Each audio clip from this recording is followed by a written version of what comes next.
This is Democracy Now! I'm Amy Goodman with Juan Gonzalez. We end today's show looking at a shocking new investigation that reveals the United Arab Emirates hired U.S. mercenaries to carry out assassinations of political and clerical leaders in Yemen. The former elite U.S. Special Operations fighters were paid to take part in missions to kill those deemed to be terrorists by the UAE. The UAE worked with the U.S. company Spear Operations Group, founded by an Israeli-American man named Abraham Golan, who told BuzzFeed, quote, "There was a targeted assassination program in Yemen. I was running it. The group's first target in Yemen was a local leader of Al-Islah, a political party whose members include Nobel Peace Prize laureate Tawakkol Karman." We go now to Washington, D.C. to speak with journalist Aram Rustin of BuzzFeed News, who broke the story. His piece, American Mercenaries Hired to Assassinate Politicians in the Middle East. Welcome to Democracy Now!, Aram. Tell us what you found. So we found that a mercenary operation unlike anything we'd ever seen before. U.S. veterans, special forces, SEALs, people who'd been trained by the U.S. government, were working for the UAE in Yemen to assassinate Yemen politicians that had opposed UAE policies. The politicians that they were working against chiefly were from a group called Al-Islah, as you mentioned. Al-Islah is viewed by the UAE as a terrorist group because it's seen as an arm of the Muslim Brotherhood, which the UAE has declared war on functionally. And we were surprised to see that this was a group that really functioned not as security contractors, but as mercenaries. Two of the people who participated, who were there, two of the Americans, were reservists. One was a National Guardsman, and the other one was in the Navy SEAL Reserve Unit. So we dug into this. We found a videotape. We obtained a videotape that showed one of the operations they'd been involved in, which was an attempt to kill the head of the party in Aden, the head of the Al-Islah party in Aden, and you can clearly see the vehicle that the mercenaries used to come up near the building. They try to place a bomb there, and you can see it from the drone. We interviewed two of the participants in this program, including the head of it, who told us that there was indeed a targeted assassination program, and a former Navy SEAL who participated in it as well. Well, what is the Spear Operations Group, and is it conceivable that the American military establishment, the CIA, was not aware that this was going on? Experts we talked to said it was simply inconceivable that they wouldn't have known. Remember, the UAE, the military of the UAE, was trained by the United States. It's a close ally of the United States. The United States supports, gives it intelligence.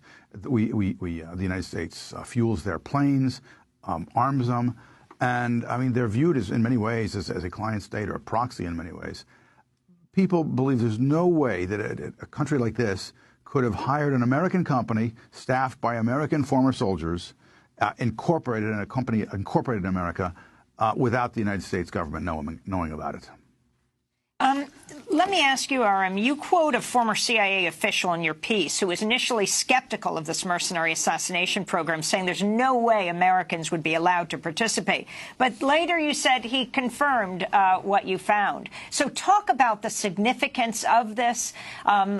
This happened again, actually, under President Obama. Is that right?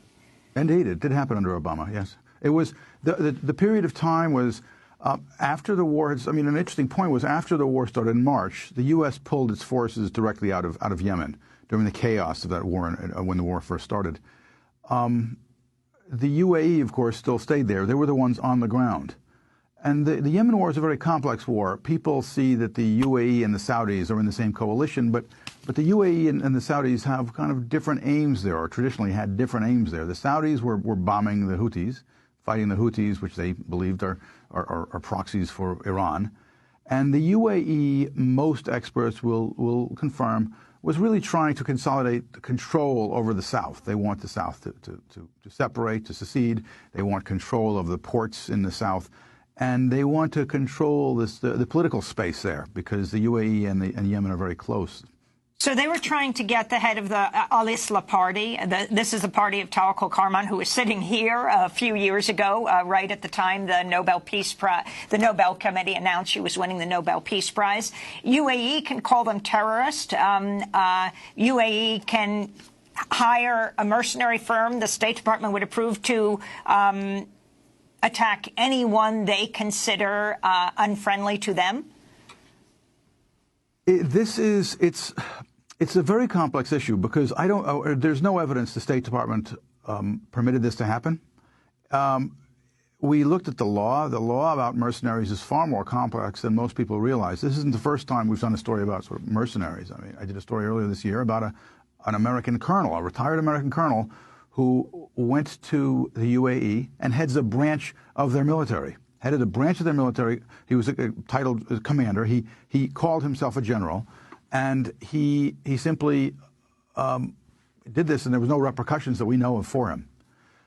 So this is different in the sense that these people were what you'd call trigger pullers. They had guns in their hands, and they were acting in what they call offensive combat operations, if you want to call assassinations combat.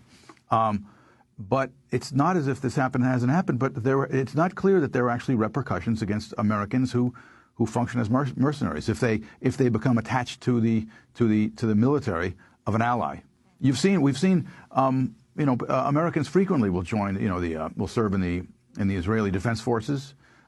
They'll serve in the French Foreign Legion, and we've seen Americans obviously in companies like Blackwater. Now, Aram Rostam, we have to break here, but we're going to continue with part 2 of our discussion, posted at WebEx at democracynow.org. Aram Rostam, journalist, BuzzFeed News, will link to his piece on American mercenaries hired to assassinate politicians in the Middle East. That does it for our show. I'll be speaking in Gainesville, Florida on Friday, in Melbourne on Saturday. I'm Amy Goodman with Juan Gonzalez.